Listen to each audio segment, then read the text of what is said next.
Tal vez ahí. Listo, ahora sí.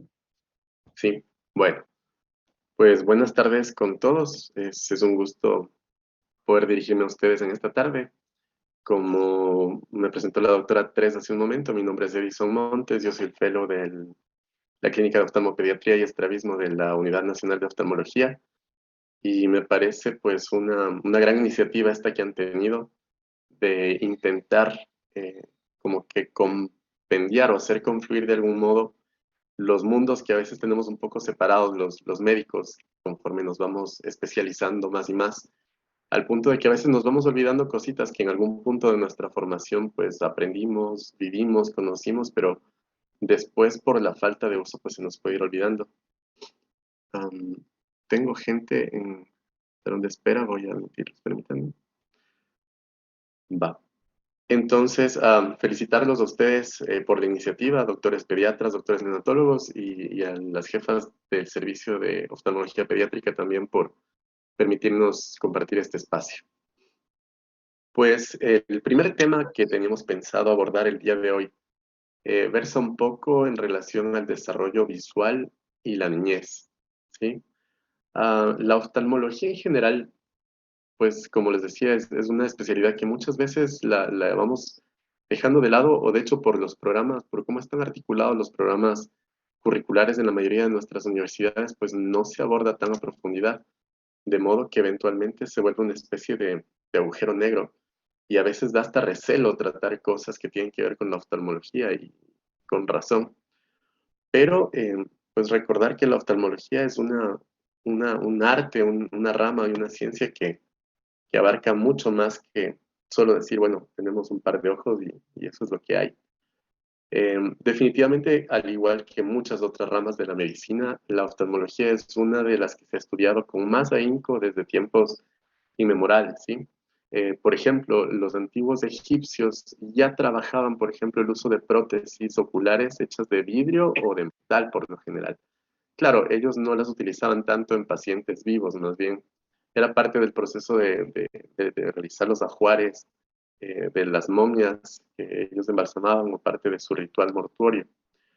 Em, pero empezaban ya a trabajar, digamos, con ciertos materiales y dando la importancia y el realce que tienen los ojos para una persona y para una cultura.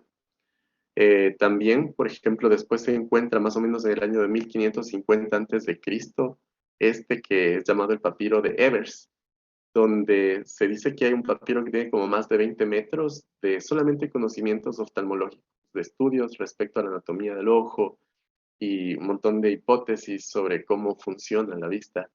Claro, también en este tratado no están solamente conocimientos oftalmológicos, sino también de otras ramas como la ginecología, la farmacología, eh, el uso de plantas medicinales, y resulta bastante interesante de entender que hace tantos años la gente ya estudiaba los ojos con esta intensidad, ¿verdad?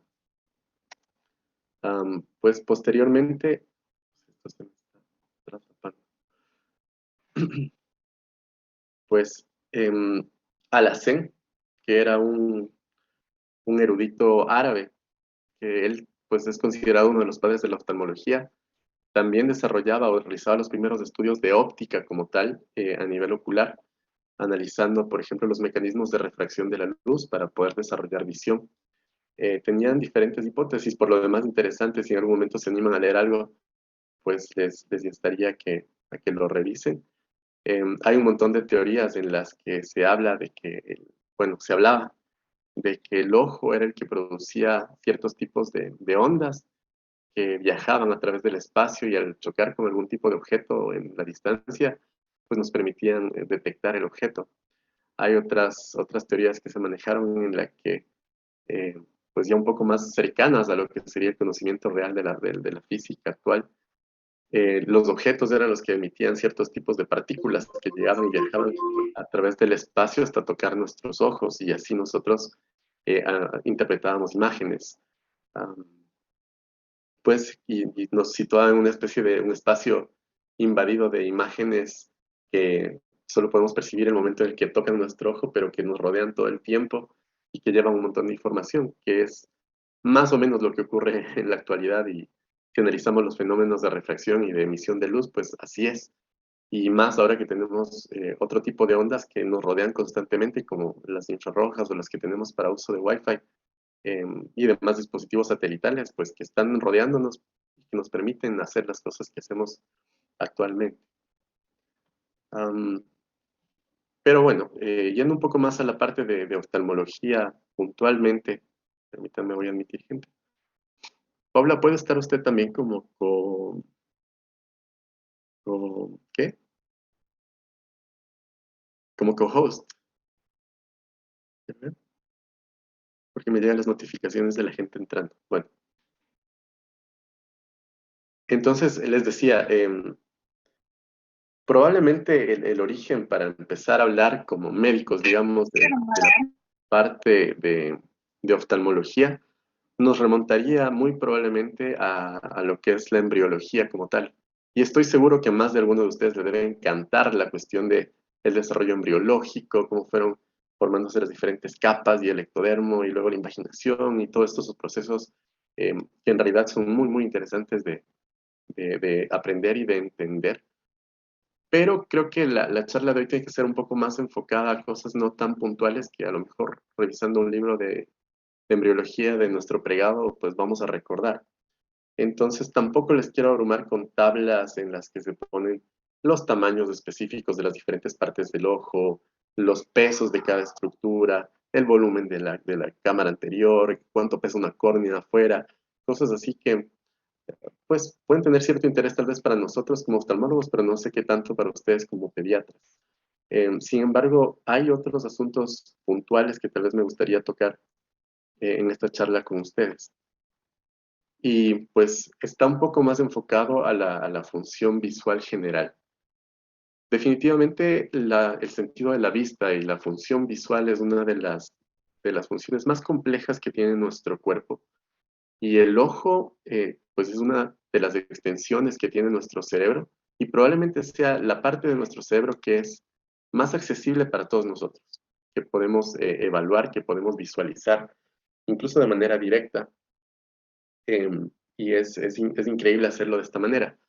Al final, esta conjunción de tantos factores como el desarrollo de una estructura ocular normal, como el desarrollo de un nervio y una vía visual normal, como el crecimiento de una corteza visual, como el crecimiento incluso de las estructuras óseas que rodean a todos los globos oculares, es lo que al final pues dicta que uno desarrolle o no una adecuada función visual.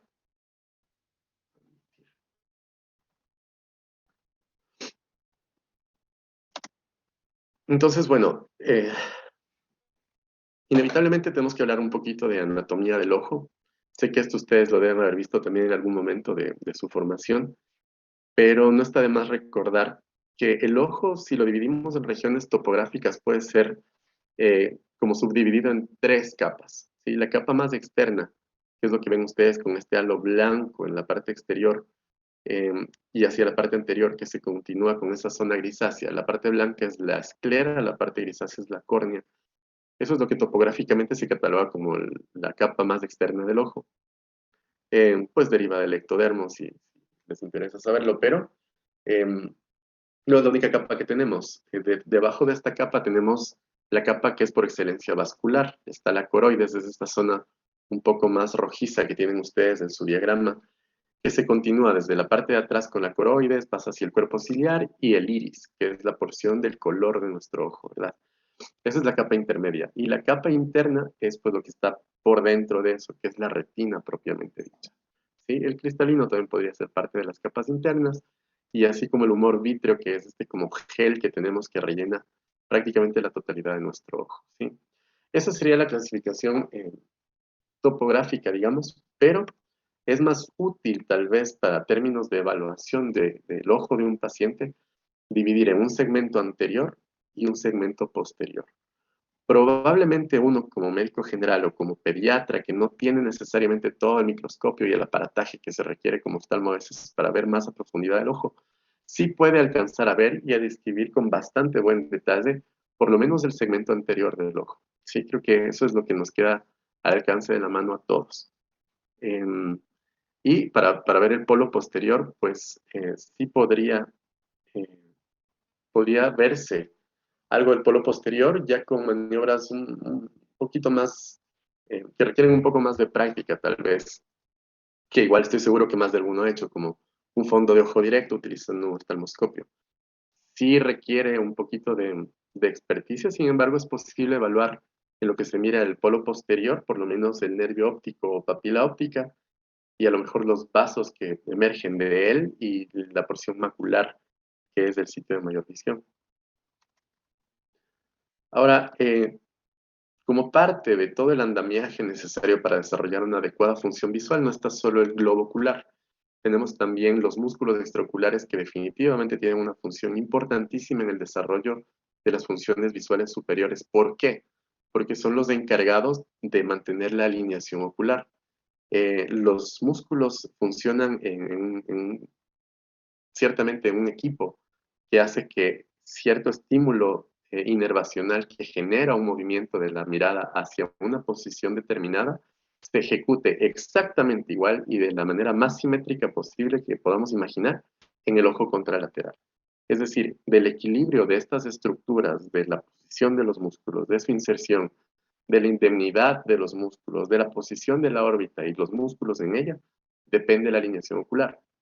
¿Y por qué es tan importante esto? Porque si no hay una adecuada alineación ocular, puede ser que nuestro paciente, pues, eventualmente empiece a presentar un estrabismo o por lo menos una aforia, que es un tipo de desviación, digamos, entre comillas, que ocurre cuando se rompe la binocularidad y que requiere un esfuerzo visual tal vez consciente, incluso para tratar de mantener la alineación.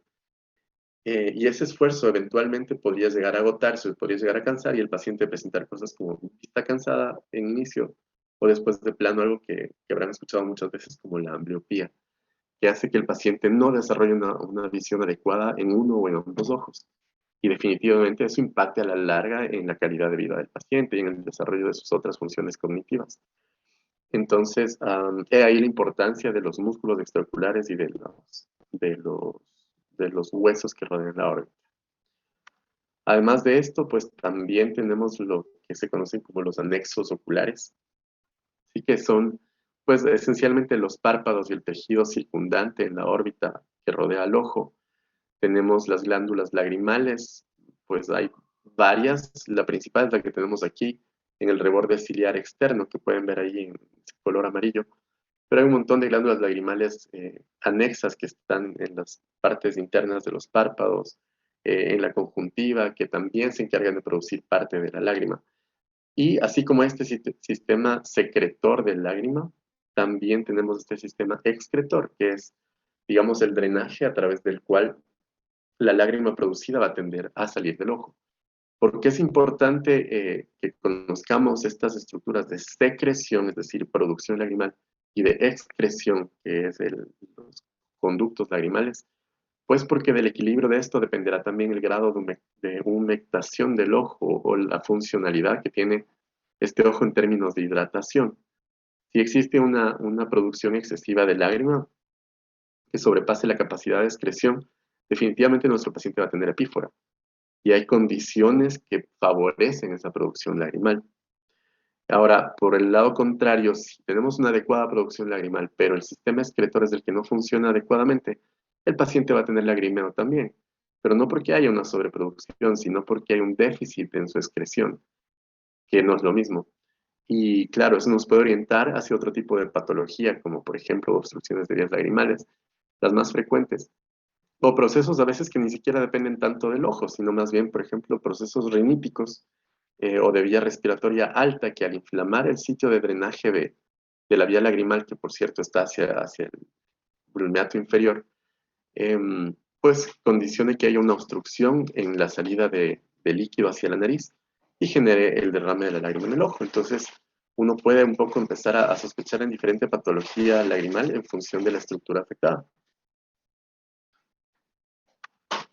Ahora, pasando un poco a la parte de la fisiología del ojo, pues es interesante cómo el ojo funciona como si fuera una cámara oscura, como un cuarto cerrado que tiene solamente una rendija de luz, porque es así. Y a través de los medios refractivos que tiene el ojo, como la córnea que vemos ahí delante de esa forma curva, convexa o cóncava, si se la ve desde atrás, y también del otro gran medio refractivo que tiene el ojo, que es el cristalino, que vemos ahí eh, como una forma de una lentícula posterior. Básicamente esos, más los humores que tenemos dentro del ojo, los líquidos, generan un estado refractivo que permite que la luz atraviese de un espacio aéreo hacia un estado acuoso dentro del ojo y que eso proyecte una imagen en nuestra retina. Y este mecanismo es tan eficiente que de hecho muchos lo han emulado y sirve como fundamento para, por ejemplo, la elaboración de lo que son las cámaras fotográficas, ¿sí? Que funcionan exactamente igual, teniendo medios ópticos que ayudan a refractar la luz, medios como un diafragma, que en el caso del ojo pues viene siendo el iris y su pupila que se abre y se cierra. Y eso permite enfocar la luz en un sitio que va a ser el objetivo, que en el caso de nuestro ojo es la retina y puntualmente la mácula.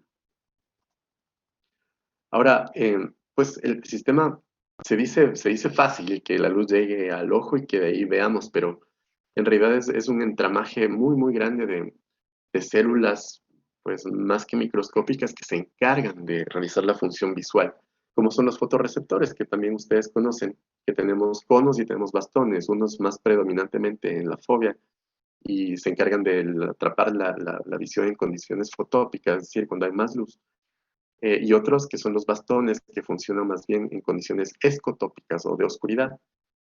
Pero ambos definitivamente se despolarizan a través de procesos enzimáticos complejos también, donde se consume, por ejemplo, la rodopsina, y generan esta despolarización de todas las células que al final vienen siendo como neuronas que van a conectar la retina estimulada por la luz y que van a viajar, perdón, voy a poner un puntero,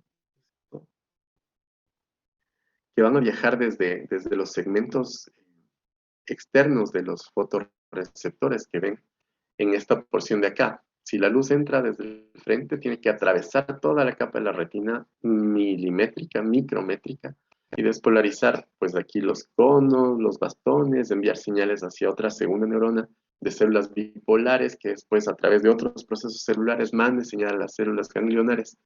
Y a partir de ahí, los axones de las células ganglionares son los que eventualmente conformarán el nervio óptico, que ya funciona como una unidad, como un cable, que tiene que llevar la señal hacia todo lo que es nuestro cerebro, nuestra corteza de interpretación visual. Es decir, estas células hacen la magia de transmitir la luz a un estímulo eléctrico que eventualmente es interpretado en forma de imagen. No sé si a ustedes les asombra tanto como a mí lo loco que puede sonar esto.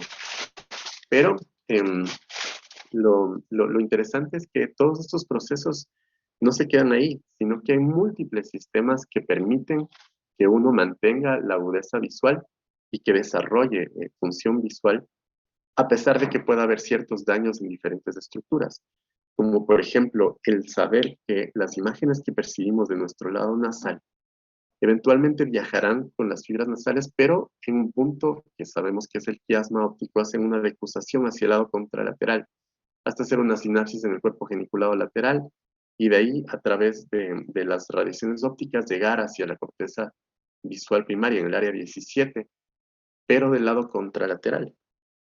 Y eso permite que si hay una lesión posterior, por ejemplo, en el cerebro, aún se pueda mantener la fusión binocular, porque hubo fibras que se tuvo la precaución en algún momento de la creación de nuestro cerebro que vayan al otro lado del cerebro por si tenemos algún daño.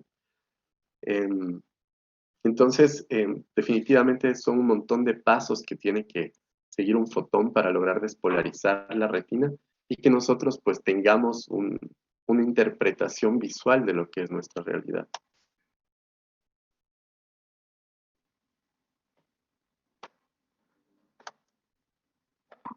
Bueno, ¿cuál sería la importancia de llegar a este paso ya un poco más elaborado, como decir dónde está la corteza de interpretación visual y la vía visual como tal, ya no solo hablar de la estructura del ojo? Pues porque, como les decía, el que haya una lesión en uno de estos puntos específicos, en uno de los lados específicos incluso, condiciona que haya defectos en el campo visual. Y definitivamente la afectación del campo visual o la pérdida del campo visual puede ser tan aparatosa que de hecho es una de las condiciones que nosotros tomamos en cuenta cuando hablamos de que un paciente puede tener baja visión. Cuando, por ejemplo, tiene, qué sé yo, lesiones a nivel del tracto óptico y el paciente presenta hemianopsias homónimas, o a nivel de quiasma y el paciente presenta una hemianopsia bitemporal, que esto seguro lo han visto en algunos de sus pacientes. Es un paciente que, aunque pueda tener una visión conservada, digamos, aunque pueda tener una buena agudeza visual, su campo visual está afectado, su espacio percibido está afectado. Y eso, en definitiva, afecta su calidad de vida. Son pacientes que a veces empiezan a chocar con cosas, por ejemplo, y no se dan cuenta. Y a veces la queja es esa. A veces puede venir la mamá del niño a decir, mire, es que él dice que no ve, pero yo ahí lo miro, lo pongo a leer algo y él ve. Y sí, pero porque eso estamos hablando de visión central. Sin embargo, cuando el niño a lo mejor pasa a la par de la mesa, tira un vaso, no se da cuenta porque su campo está restringido. O con frecuencia alguien le extiende la mano, le da un objeto y el niño no lo detecta porque su campo visual está restringido. Y eso es necesariamente indicativo de un problema ocular, pues no necesariamente. Podría ser que el paciente tenga algún grado de afectación en todo este trayecto de la vía visual y sea un signo indirecto, por decirlo de algún modo, de algún problema intracraneano. Por ejemplo, un adenoma hipofisario que esté comprimiendo a nivel del quiasma la decusación de estos nervios y que dé este defecto característico de la miopsia bitemporal. Entonces, ¿qué hay la importancia de conocer también más o menos por dónde pasa toda nuestra vía visual y saber qué tipo de problema nos podría dar?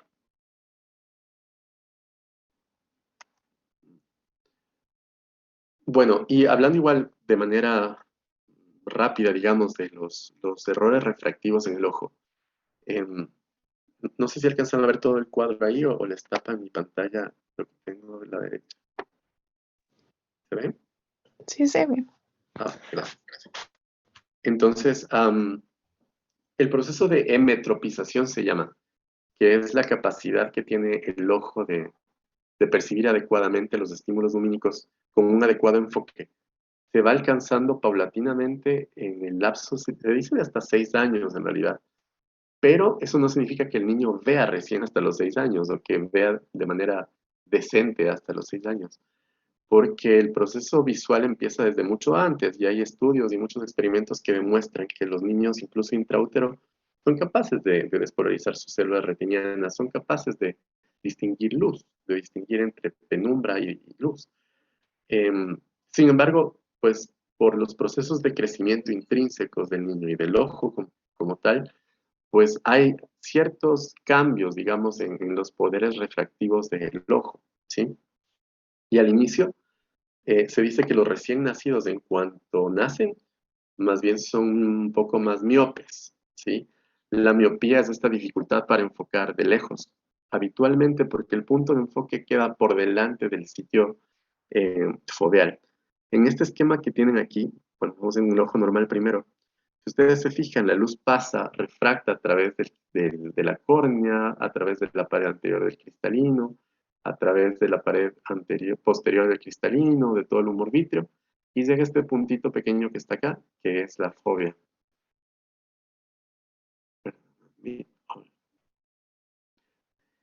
Sin embargo, en los pacientes miopes, lo que ocurre es que por lo general, la longitud axial del globo es mayor y esto hace que el punto de enfoque se quede corto en relación al sitio al que tendría que llegar. En el caso de los niños, pues no es tanto por eso, sino más bien por su gran poder refractivo, las curvaturas tan amplias que tienen, los grosores que son diferentes, y hace que a veces el punto de enfoque se quede corto. ¿Y cómo le cayó en la cara? Entonces, pues genera este defecto miópico. Sin embargo, la mayoría de nuestros niños, los recién nacidos, conforme van creciendo, se van volviendo infantes, lactantes y todo este proceso que ustedes dominan mejor que yo, tienden más bien a tener el defecto contrario, el defecto de un ojo hipermétrope. La hipermetropía entonces es exactamente lo opuesto a la miopía. Se da en ojos que tienen una longitud axial más corta o en medios refractivos que permiten no una convergencia tan fuerte de la luz, sino que se va un tanto más atrás. Si se fijan, el punto de enfoque acaba quedando por detrás de la fóvea. Y esto dificulta más bien la visión cercana. ¿Sí? Entonces, es lo que suele ocurrir en los primeros meses de desarrollo postnatal. Y pues un defecto que con frecuencia acompaña a cualquiera de estos dos es el del ojo astigmata, ¿sí? En el que em, lo que ocurre es que tenemos varios puntos de enfoque, ¿sí? Por lo general por irregularidades corneales o en el segmento anterior del ojo, que hacen que la luz no pase de una manera uniforme, sino que tenga múltiples formas de refractarse o de difractarse y genera muchos puntos de enfoque. Entonces, la queja habitual de estos niños o de estos pacientes para algunos de ustedes que utilicen lentes es que ve borroso.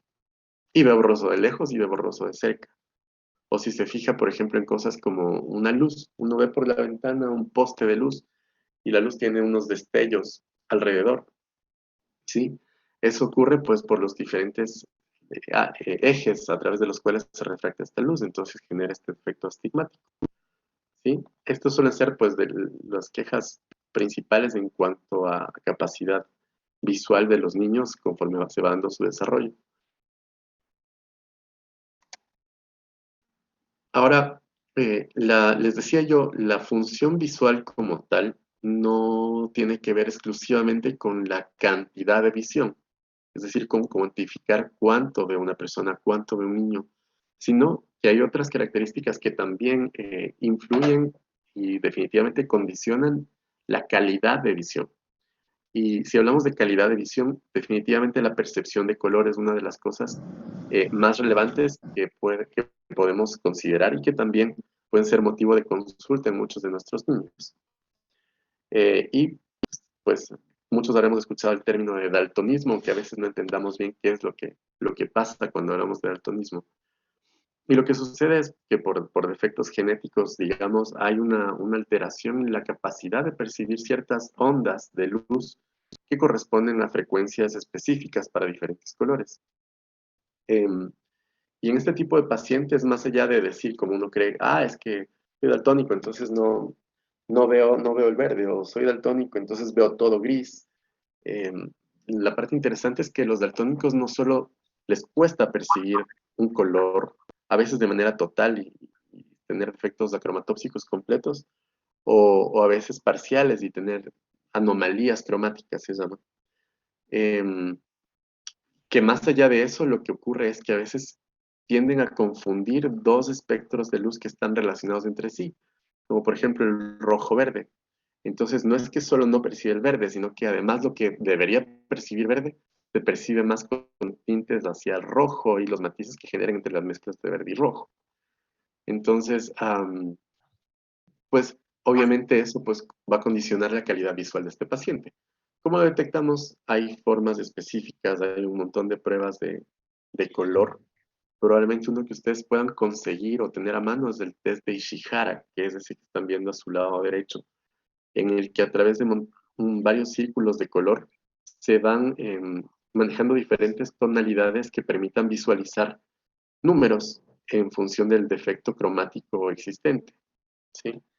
Em, la verdad es un poco largo de usar al principio, pero ya cuando uno le agarra la onda va a ver que es fácil y por lo menos le da la idea de si un paciente tiene algún problema en la percepción de color o no. O a veces, incluso más fácil que eso es, por ejemplo, agarrar a un objeto rojo, un objeto rojo.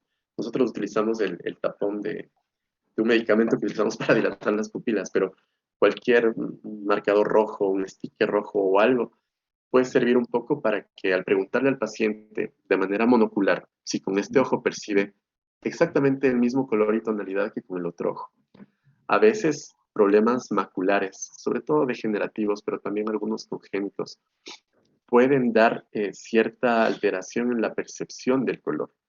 Y el paciente lo que va a reportar es que con un ojo mira rojo y con el otro no, con el otro como medio anaranjado, el otro medio café, no, el otro está más oscuro. Que si no hay alteraciones evidentes en la parte del segmento anterior del ojo, nos pueden hacer sospechar en problemas subyacentes y que dependan más bien de la retina o de la mácula. ¿sí?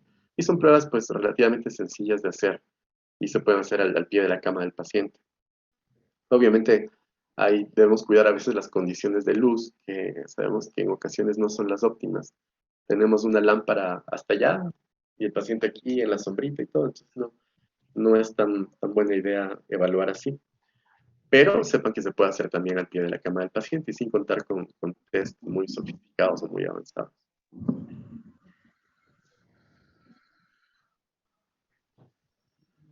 Otra cuestión importante para el desarrollo visual es, por ejemplo, lo que se denominan claves monoculares, pero son un montón de características que tiene nuestro entorno, nuestra realidad, que como estamos tan habituados a vivirlas, casi nunca las concientizamos como tal y no nos percatamos de cómo es que nuestro cerebro logra interpretar un espacio que adquiere una dimensión, incluso cuando viene de objetos que tienen solo dos dimensiones, como los dibujos, por ejemplo. En este que les pongo aquí, por ejemplo, en su lado izquierdo, uno, pues estamos viendo un dibujo, claramente el lápiz sale del papel, pero fíjense cómo están distribuidas las sombras en los peldaños, ¿sí? En estos lados, o la sombra que se refleja hacia la parte de abajo, y uno podría decir, esta grada, pues, es ascendente, ¿verdad? Sale del papel. Y es solo por cómo tenemos asimilada la experiencia de la proyección de sombra a partir del sol, que pues por lo general está arriba, ¿verdad? Entonces, la luz se proyecta de arriba abajo y esto hace que siempre el cerebro interprete si la sombra está de este lado, pues que el objeto tiene una altura, ¿sí? Y uno se da cuenta de qué es abajo y qué es arriba solo por cómo está la sombra. O por ejemplo, la perspectiva lineal. Cuando uno mira hacia el horizonte, a la gente que le gusta el dibujo, la fotografía, sabe de los puntos de fuga que son estos sitios en los que convergen todas las líneas provenientes del horizonte y que pueden dar mucho una sensación de profundidad solo por cómo se van acortando los tamaños entre los objetos situados conforme más cerca están al punto de fuga, como por ejemplo en este diagrama arquitectónico que vemos acá. Lo otro, por ejemplo, la percepción de los tamaños relativos. Uno está acostumbrado a que si una persona se para a la par de un muro, pues tenga más o menos este tamaño. Es difícil que uno tenga una persona, por ejemplo, que llegue con la cabeza al techo.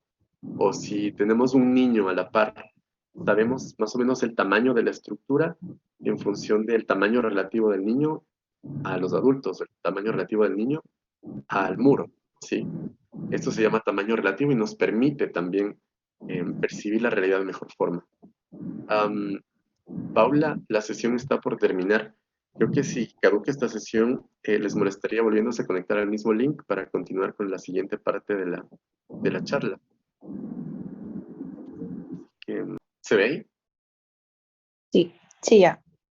Ah, entonces, les hablaba yo que es muy interesante cómo el cerebro, a través de las cosas aprendidas desde la experiencia, es capaz de recrear un ambiente tridimensional, incluso a partir de imágenes bidimensionales, ¿sí?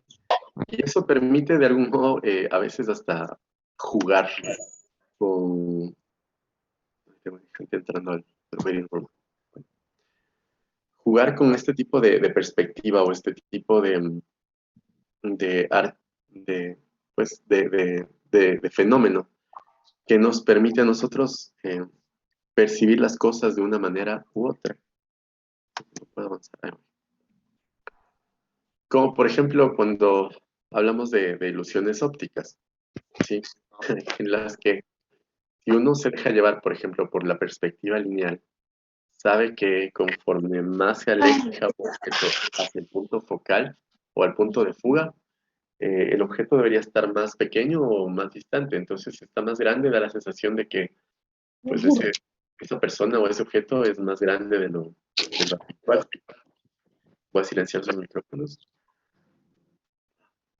Entonces, por ejemplo, en esta ilusión óptica, da la sensación de que el hombre que se mira del lado izquierdo es gigantesco, incluso pasa a la altura de la ventana, y el que tenemos hacia la derecha es un tanto más pequeño, pero créanme, el tamaño de estos dibujos es exactamente el mismo, es el mismo dibujo, solo que nos engaña un poco por la perspectiva lineal que era lo que veíamos hace un momento. O, por ejemplo, permítanme, Ok, por ejemplo, cuando, no sé si ustedes vieron esto hace como unos eh, 5 años, 7 años casi, cuando se armó un gran revuelo en redes sociales porque había un vestido que mucha gente decía que era blanco con líneas doradas y había gente que decía que no, que era azul con líneas negras. Y en teoría era el mismo vestido y era la misma foto. Y me llamó la atención que esto llegó al punto tal de controversia en el mundo eh, pues, mediático y virtual, que de hecho hubo gente que se puso a investigar al respecto. Y este artículo que está acá, pues es una compilación de varias investigaciones que se hicieron al respecto, no solo esta fue la única.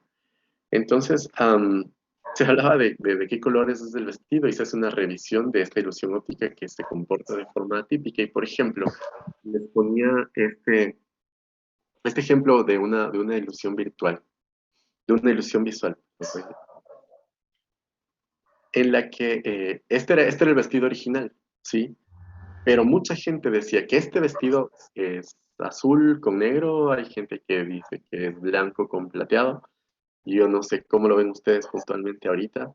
Sería interesante hacer una encuesta, pero no queremos tardarnos más en esto porque ya se hizo un montón de encuestas y al final se habla y se entiende, se trató de dar muchas explicaciones de por qué este fenómeno de que un objeto puntual, la misma foto puntual, genere diferentes percepciones en la gente.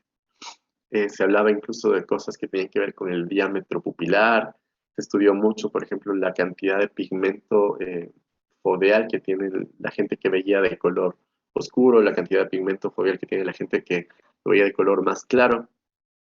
Lo cierto es que parece ser que una de las causas de este fenómeno que se llama constancia cromática, en la que cuando tenemos algo de un mismo color, por ejemplo, se ve influenciado definitivamente por la luz que tiene alrededor y por la cantidad de color o tipo de color que tiene en torno a esta.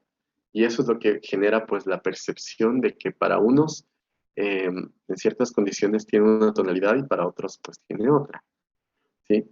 Y esto también porque cuando nuestra retina y nuestro cerebro captan ciertas longitudes de onda, tienen un poco a anular el resto del espectro visible. Entonces, si tiene esta luz que es de, de carácter más frío, más azulado, en el vestido como que se eliminan estas ondas más azuladas y el vestido tiende a verse más blanco o dorado. Y al revés, si el vestido está iluminado bajo condiciones más claras, pues se mira más oscuro. Eh, y eso era pues uno de los grandes ejemplos de ilusiones ópticas que resulta que ha causado revuelo en los últimos años. Entonces, si hablamos de que la función visual va más allá de decir, bueno, tenemos solo los ojitos y veamos que estén bien, que no duelan, que no lloren, que no ardan, ¿cómo hacemos para evaluar todas estas cosas en un paciente? Pues por algo hay que empezar, sí, por algo hay que empezar. Y como, como, como no oftalmólogos, que en este caso somos la mayoría de los que están aquí, pues a lo mejor no tenemos todo el aparataje, les decía, para lograr hacer un examen microscópico, que es lo que precisa la oftalmología.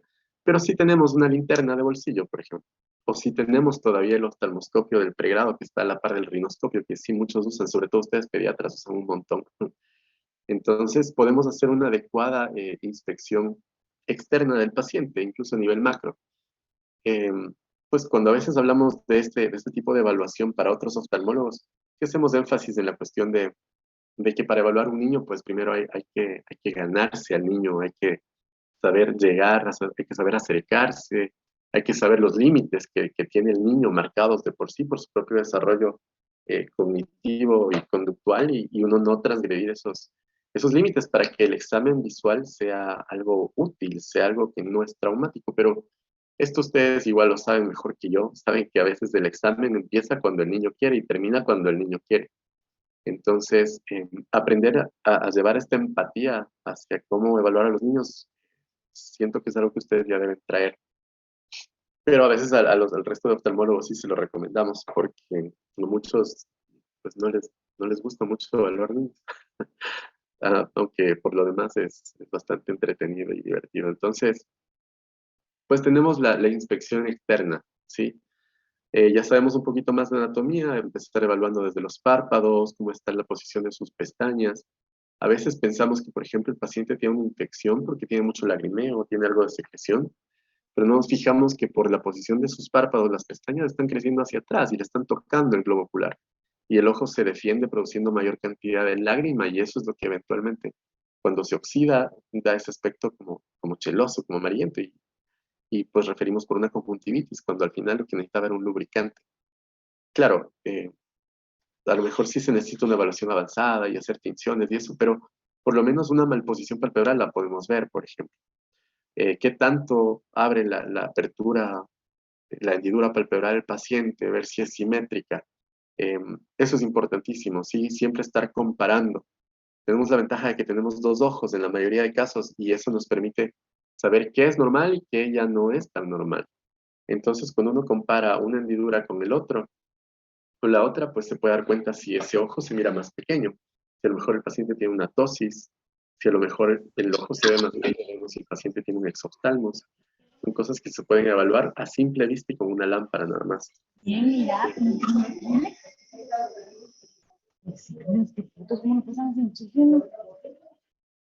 Va. Tenemos, por ejemplo, además de la morfología, les decía, del párpado, también la simetría de los globos.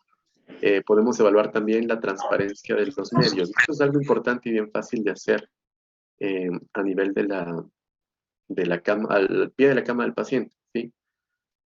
Hay diferentes test que básicamente tienen el fundamento en tratar de emitir una luz que refleje algún tipo de brillo en los ojos del paciente o que al contrario permite el paso de la luz hacia estructuras más profundas que nos arrojen algún tipo de reflejo, ¿sí? Vamos a ver eso un poquito más detenido más adelante. Por ejemplo, evaluar la integridad de las pupilas de nuestro paciente, la reacción pupilar, eso saben evaluarlo muy bien también. Ver que las pupilas no solo que reaccionen de manera simétrica, consensuada a estímulos como la luz o estímulos como la acomodación, que es cuando ponemos un objeto cercano y el niño o el paciente tiene que ya no estar enfocando al infinito o lejos, sino más bien un enfoque cercano. Entonces, esos cambios pupilares los podemos identificar. Con frecuencia ustedes nos consultan o nos remiten por pacientes que tienen, por ejemplo, anomalías a nivel de iris, a nivel de pupila, detectan policorias, detectan colobomas de iris, y se nos consulta. Y ese tipo de detecciones, pues las hacen ustedes solamente con la lámpara. Entonces, es útil el examen visual macro que se hace, ¿sí? Y claro, lo que se mira ya un poco más atrás, les decía, cuando la luz logra entrar al ojo, debe rebotar contra las estructuras que están dentro. Y si son de carácter normal, por lo general nos van a dar un reflejo en fondo rojo, como el que tenemos cuando tomamos una foto con flash. Todos nos ha pasado, tenemos el clásico familiar que en las fotos sale con el ojo rojo, siempre. ¿Va? Digamos, una buena noticia para él que tenga su fondito rojo, pero es así de fácil de detectar, ¿sí? Este test de reflejo rojo es uno que se conoce como test de Bruckner. Y lo que hacemos es esto. Si ustedes tienen un oftalmoscopio, mejor, ¿sí? Porque lo que queremos es iluminar de manera simultánea los dos ojos del paciente, ¿sí? Se sitúan más o menos a 50 centímetros del paciente y emiten una luz. No tiene que ser tan intensa porque el paciente va a tener fotofobia y tal vez hasta ahí llegue su examen, pero sí lo suficientemente útil como para arrojarles un reflejo rojo que se mira desde la parte de atrás. Obviamente, esta evaluación es más fácil si la pupila del paciente está dilatada. Sí, pero no es la única condición. Para dilatar la pupila del paciente, pues se puede usar gotas, que entiendo no son tan fáciles de conseguir para todos. No todos tenemos a la mano algún midriático o algún ciclopléjico que nos ayude, pero todos podemos apagar la luz. Y al apagar la luz de la habitación, pues la pupila se va a dilatar un poco más y probablemente nos va a permitir evaluar de mejor manera el reflejo rojo del paciente.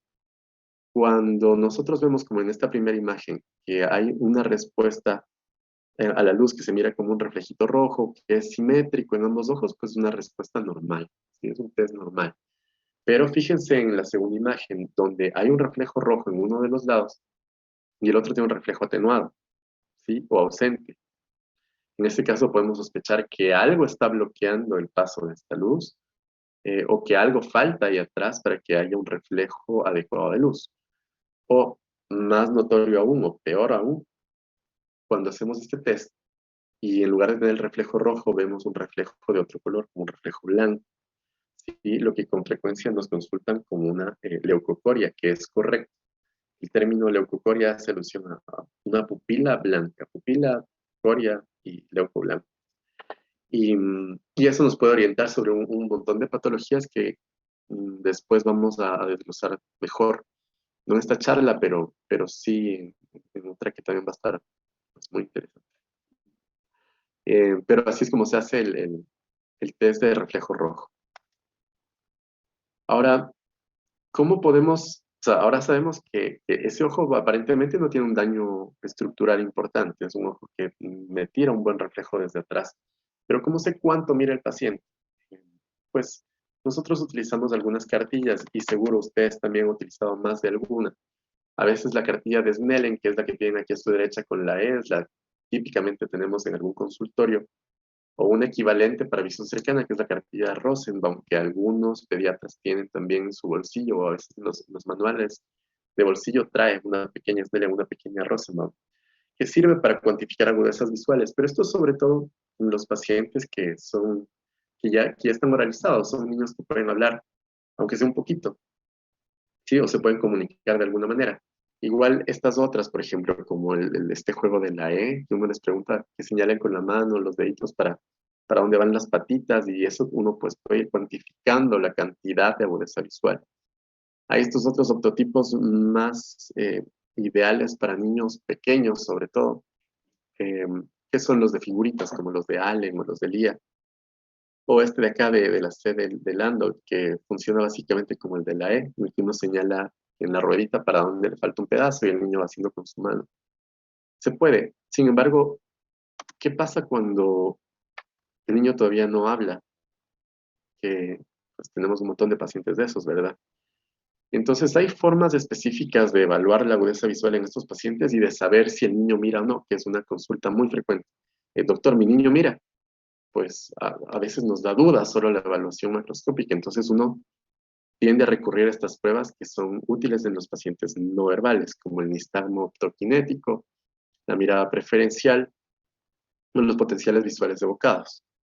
Sin querer ahondar mucho en esto, pues por ejemplo la mirada preferencial que ustedes tienen aquí en el lado izquierdo, se trata de una cartilla de Teller, se llama, en la que el examinador como que se esconde atrás de la cartilla, así como el señor que está súper bien escondido, tendría que en realidad estar cubierto porque el niño tiende a distraerse con facilidad. Y la idea de este test es que el niño le va a llamar la atención siempre el patrón que tiene alto contraste, en el que hay una mezcla de blanco y negro, ¿sí? Y las cartillas van teniendo un grosor descendente. Las primeras son así súper gruesas como vemos acá.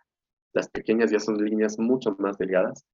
Y la idea es que el examinador se esconde detrás de la cartilla y a través de este agujerito que no sé si logran ver aquí, uno se fija hacia qué lado el paciente lleva su mirada, ¿sí? Y se da cuenta si le llama la atención el patrón lineal que tiene ahí y uno va cuantificando según el grosor de la línea qué tanto ve el paciente. Es una forma de hacerlo si el niño todavía no habla. O, quiero ver si puedo reproducir este video.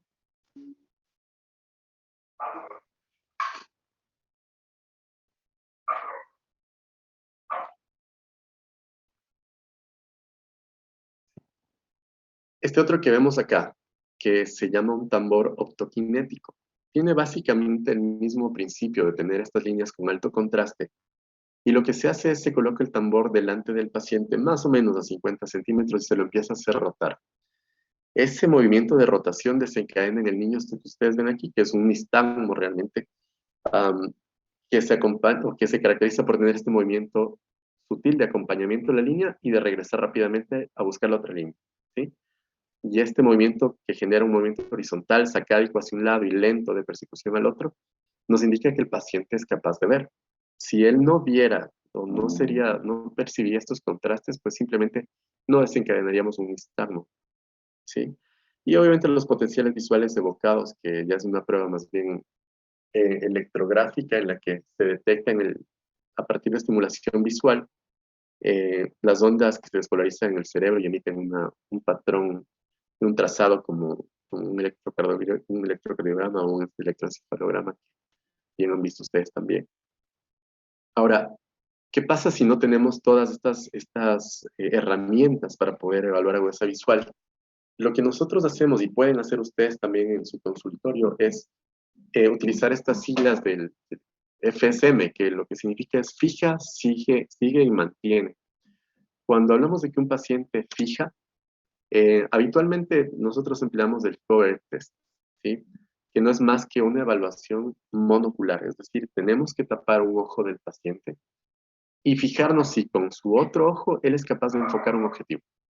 Si el paciente fija su mirada en el punto que le estamos señalando, podemos saber que este paciente tiene cierto grado, bueno, tiene indemnidad de su función foveal, que es el sitio de mayor agudeza visual que tenemos en la retina.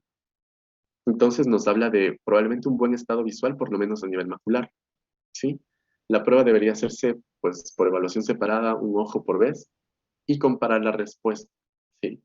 El, el objetivo a fijar no tendría que ser tan grande como para que tenga una atención dispersa el niño, pero tampoco tan pequeño, porque a veces, dependiendo de su agudeza visual, podría no detectarlo, pero solo porque a lo mejor le faltan lentes, no porque no mire, ¿sí?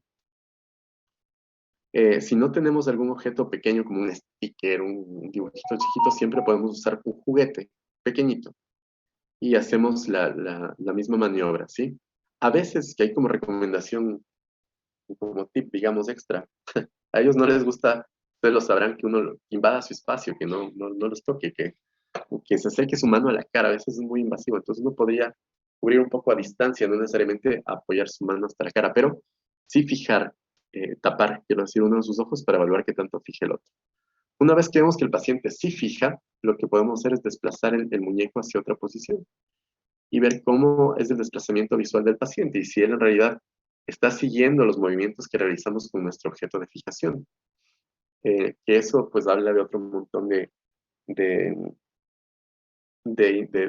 partes de la vía visual que pueden estar funcionando bien y de sitios de integración de la corteza visual. Entonces, que el paciente fije y que sea capaz de seguirlo nos da una buena idea de que el paciente tiene una buena agudeza visual, aunque no sepamos exactamente cuánto, o aunque él no nos pueda leer las líneas que queremos que vean en una pantalla, ¿sí?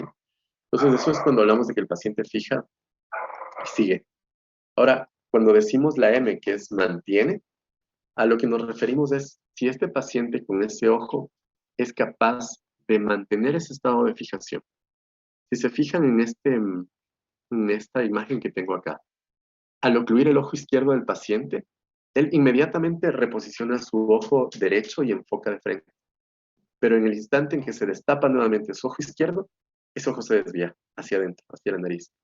Es decir, ese ojo, el ojo derecho, aunque fija, aunque probablemente siga, no es capaz de mantener su estado de fijación. Y eso pues puede orientarnos a múltiples condiciones que puedan hablar desde problemas maculares, problemas del desarrollo del nervio óptico, y que se van a ver expresadas de manera macroscópica como un estrabismo, que es lo que vemos en el caso de este niño, ¿sí? Y aún, si nosotros vamos con niños más pequeños, en los que ni siquiera colaboren tanto como para poder hacer un ejercicio de fija, sigue y mantiene, lo que podemos evaluar siempre es la defensa a la luz, ¿sí? Con nuestra misma linterna, esto podemos evaluarlo desde nuestros bebés neonatos, podemos sujetar la linterna y ponerla delante del paciente. Idealmente también debemos evaluarlo de manera monocular para evaluar la indemnidad de cada ojo por separado. Ocluimos un ojo, ponemos luz. La defensa normal de un paciente que tiene una vía visual indemne, que tiene una estructura retiniana indemne, es que tenga fotofobia, sí que se defienda. Si al poner la luz de frente al ojo del paciente, él lo cierra, ¿sí? O retira su cara o intenta quitarla con la mano, sabemos que este niño ve, ¿sí? No sabemos cuánto, no sabemos su campo visual, no sabemos si percibe exactamente como todos los demás los colores, pero sabemos que él ve. Entonces es importante detectar si él se defiende a la luz o si no se defiende a la luz.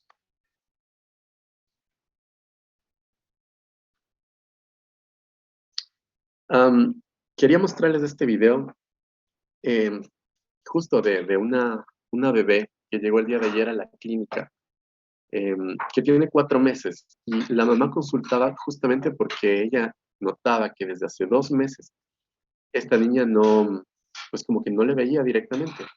Veía que sus ojitos bailaban de un lado al otro, que como que no enfocaba. Y fíjense que aunque en un primer instante ella hacía unas sacudidas verticales relativamente constantes, daba la sensación como de que fuera un nistagmo. Realmente ella pues hace unos movimientos erráticos. Ustedes pueden ver de un lado al otro, arriba, abajo. En realidad no está fijando en ningún sitio en particular, ¿sí? Eso no es un nistagmo como tal, esos son movimientos de búsqueda. Y cuando percibamos eso en un paciente, pues nos tiene que orientar de que algo está mal en la vía de transmisión de la señal, ¿sí? Algo no está funcionando. O el receptor, que sería la retina, o el cable, que es el nervio óptico y todo el tracto visual que llega, o el centro de interpretación, que es la corteza visual posterior. Entonces, pues ustedes pueden utilizar el resto de las maniobras que habíamos visto. Cuando yo la evalué, aunque ella hacía estos movimientos erráticos de búsqueda y no me fijaba puntualmente en un objeto, fíjense cómo si era capaz de seguir. Al ponerle esta luz un poco más rojiza, que yo la hacía con mi propio dedo, vemos cómo ella de algún modo sigue o detecta dónde está la luz y va dirigiendo su rostro, incluso, miren, busca con la mano el sitio en el que está el estímulo lumínico.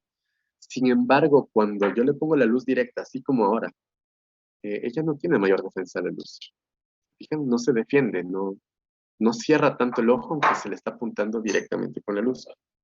Entonces, aunque hay cierto remanente, digamos, visual que le permite a ella seguir, probablemente su estado de fijación no está siendo el mejor. Su mácula, su retina, su nervio no esté funcionando adecuadamente. Y en efecto, al dilatarle las pupilas y evaluar el fondo de su ojo, vimos que esta niña tenía una hipoplasia bilateral del nervio óptico. Así que ahora está en estudio para descartar una displasia septo-óptica, pero más o menos así es como uno podría evaluar. Con un bebé, pues tranquilo, las funciones visuales que hemos estado platicando durante esta charla. Ahora, como les decía, solo un poco para hacerlo como contraposición, el movimiento nistácmico es diferente, ¿sí? Si ustedes se fijan, este niño casi no movía sus ojos, pero el momento en que ocluimos, se desencadena esto que uno cataloga como un nistagmo latente, porque no está presente todo el tiempo.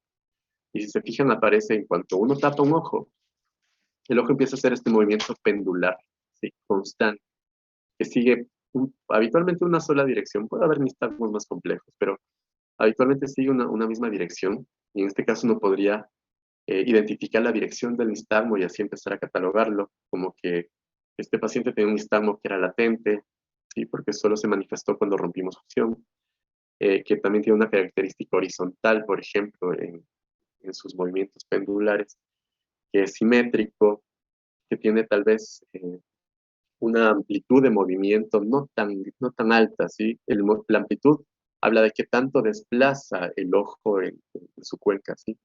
En el caso de él apenas mueve un poquito, ¿sí? Es una amplitud baja y la frecuencia hace relación a la cantidad de ciclos por minuto que mueve o pendula el ojo, ¿sí? Entonces no puede ser uno de alta frecuencia, uno que vibra muchísimo, uno de baja frecuencia, uno que hace menos ciclos en un segundo.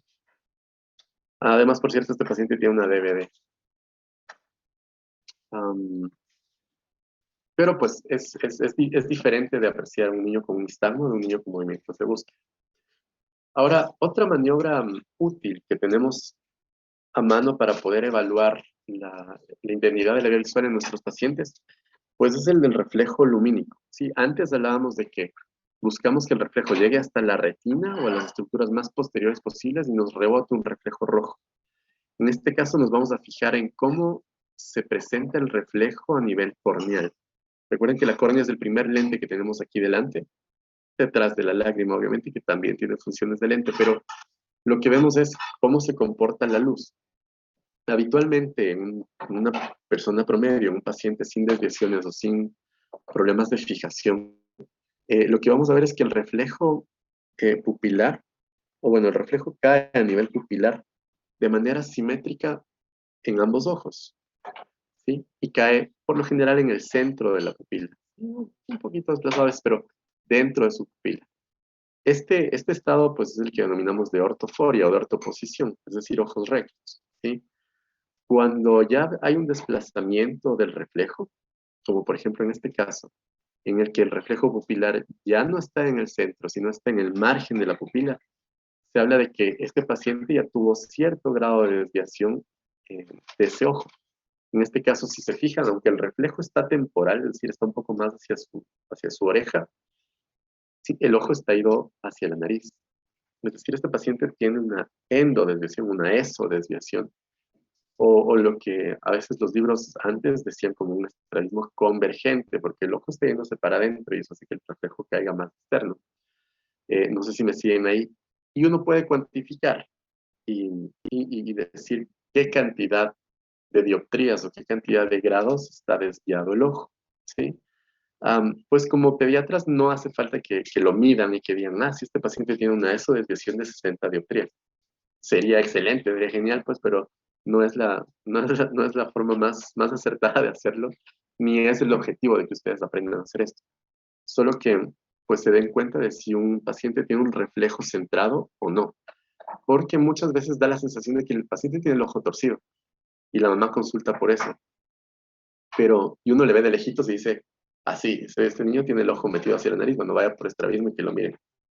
Y al final, cuando uno le pone el reflejo de luz de frente, pues ve que los reflejos pupilares caen en el centro. Entonces realmente no es un estrabismo. ¿Y qué está pasando? Pues a veces lo que ocurre son, qué sé yo, malposiciones palpebrales, por ejemplo.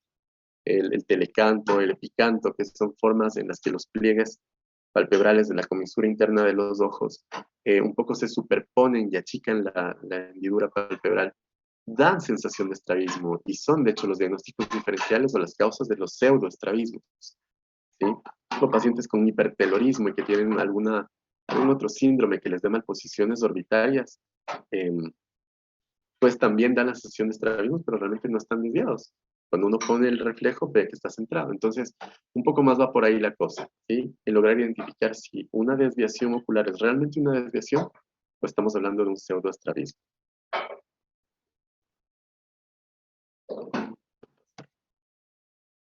Entonces, bueno, el resultado de evaluar esto es que el paciente, en efecto, demuestra que un ojo tiene para adentro, que es lo que se llama una esotropia, un ojo desviado hacia afuera, hacia temporal, una exotropia. Si uno de los ojos se ve hacia arriba es una hipertropia, y si uno de los ojos se ve hacia abajo, con el otro fija es una hipotropia.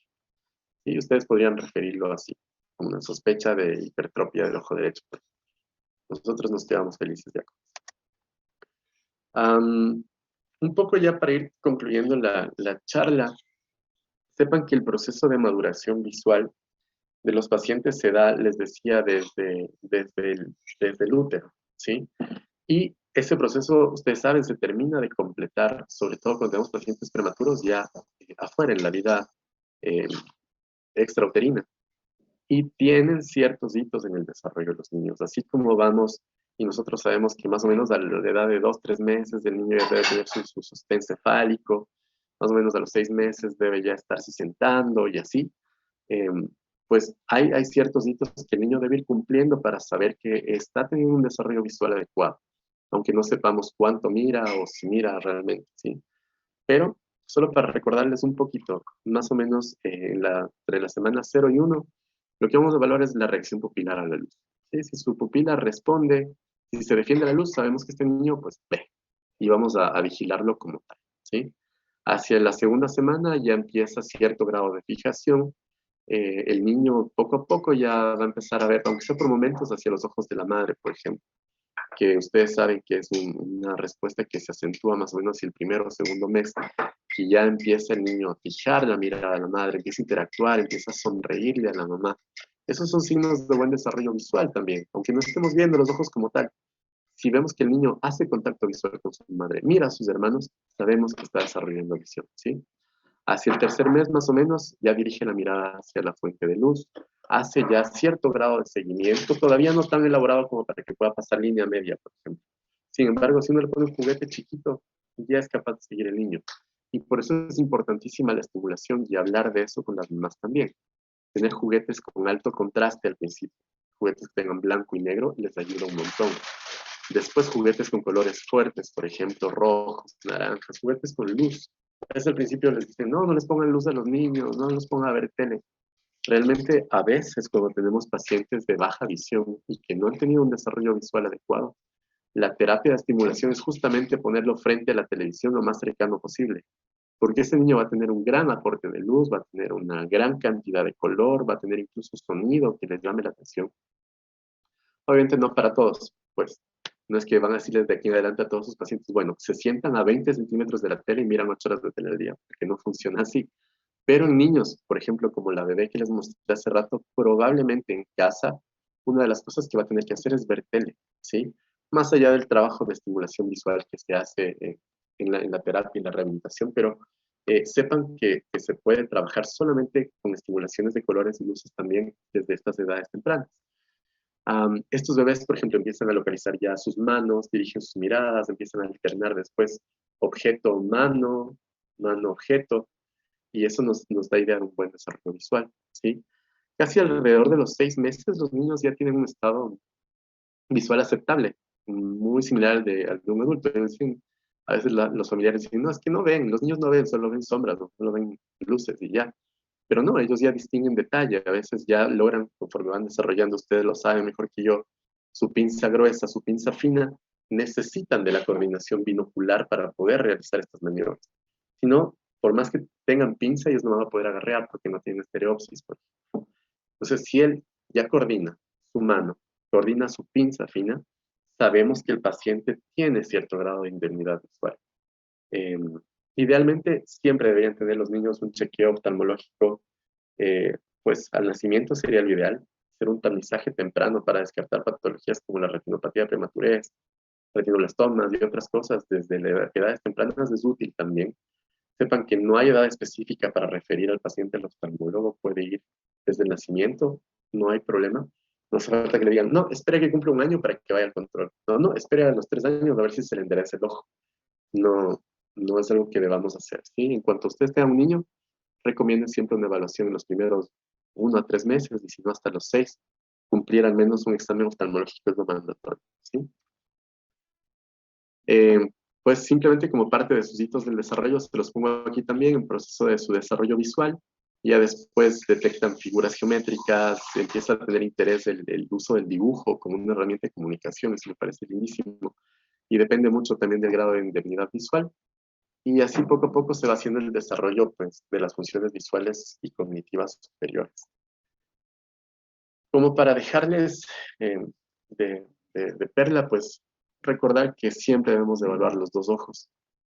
Eso nos permite siempre establecer un margen de comparación que nos aporta más información. Saber que se puede efectivamente evaluar la función visual en infantes desde el nacimiento, ¿sí? No hace falta esperar tanto para hacerlo ustedes o el oftalmólogo. Recordarles el uso de la luz. Yo creo que es nuestra herramienta más útil y la tenemos al alcance de nuestro bolsillo siempre. Trabajar en situaciones de luz o a veces alternar luz-oscuridad nos dan ciertas pistas sobre cómo está la vía visual de nuestro paciente, cómo está su desarrollo cortical también. Recordar que tampoco todo movimiento ocular anómalo es un nistagmo, pues sin embargo todo movimiento anómalo debería ser estudiado. Entonces, que les haga sospechar un poquito más de algún síndrome que recuerden que se acompaña por malformaciones cerebrales, nistagmos o faltas de fijación, pues ya les puede dar una pista también. Y pues obviamente ante cualquier duda nos ponemos a su disposición para que consulten a su oftalmólogo de confianza y pueden abocarse a la uno pues cuando puedan o cuando deseen. Espero que la charla les haya sido de utilidad, les haya aportado algún dato que puedan aplicar en algún momento. Y no sé, pienso que quedamos abiertos a sus dudas, aunque ya quedan 2 minutos de sesión. No sé si vamos a conectarnos de nuevo, Paula, o cuál es la dinámica ahora. Gracias. No sé si tienen alguna pregunta.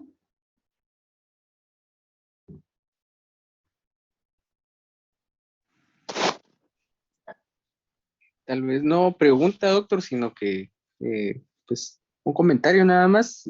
Muy buena charla, la verdad. darle las gracias de parte del posgrado de pediatría de nuevo.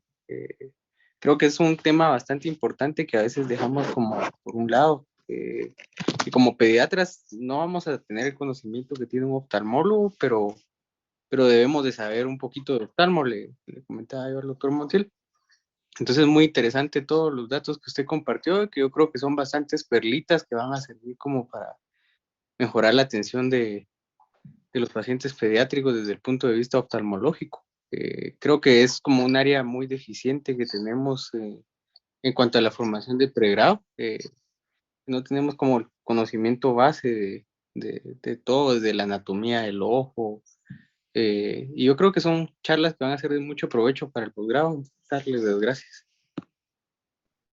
Gracias. Doctor Esteban.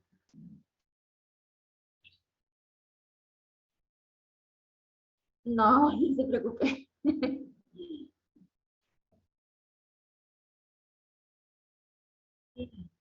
Ok, va, está bien, doctor. Entonces, ya casi se acaba el tiempo. Entonces, nos vemos el otro martes. Sí, sí, muy bien. Muchas gracias. Gracias. Bye. Buenas noches.